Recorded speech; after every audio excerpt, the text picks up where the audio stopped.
Hello সবাইকে। আজকে আমি দেখাবো ক্রিস্পি আলু ফ্রাই। সাদামাটা আলুকে আমি করে দেবো সোনালি আর ক্রাঞ্চি। নামটা দীর্ঘ কিন্তু রেসিপিটা সহজ। চলুন শুরু করি। প্রথমে মাঝারি সাইজের 3টা আলু সুন্দর করে কেটে নিয়েছি। এরপর আলুগুলো স্বাদমতো লবণ, হলুদ, মরিচের গুঁড়া, আদা, রসুন বাটা দিয়ে কিছুক্ষণের জন্য ম্যারিনেট করে রাখতে হবে। এরপরে ময়দা, লবণ, মরিচের গুঁড়া, অল্প পানি দিয়ে একটি পাতলা পেস্ট বানিয়ে নিতে হবে। আবার একই মশলা দিয়ে শুকনো ময়দার সাথে মিশিয়ে নিতে হবে ডাবল কোটিংয়ের জন্য। মনে হচ্ছে আলুর ফেসিয়াল করছি। একটাই ফিলার কিন্তু 2 ধাপও। তারপর ম্যারিনেট করা আলুগুলো সেই পেস্টের মধ্যে চুবিয়ে নিয়ে শুকনো বাটিতে নিতে হবে যাতে ভালোভাবে মিশ্রণটা লেগে যায়।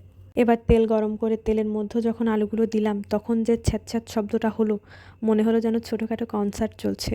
গোল্ডেন ব্রাউন রং নিতে নিতে আলুগুলো এমন লাগছে যেন সূর্যে ডুবে যাওয়ার সময় আকাশটা যেমন লালচে সোনালি হয়ে যায়, ঠিক তেমন। তো তৈরি হয়ে গেল আমার ক্রিস্পি আলু ফ্রাই। এক কামড় দিতেই ক্রাঞ্চ, মনে হবে শীতের সকালে শুকনো পাতার উপর দিয়ে হাঁটছেন। আবার কেউ ভেবো না আলু সিদ্ধ হবে না, আলুর বাপও সিদ্ধ হবে। তো তুমিও চাইলে একবার ট্রাই করে দেখতে পারো। আজকের মতো এই পর্যন্তই। টাটা।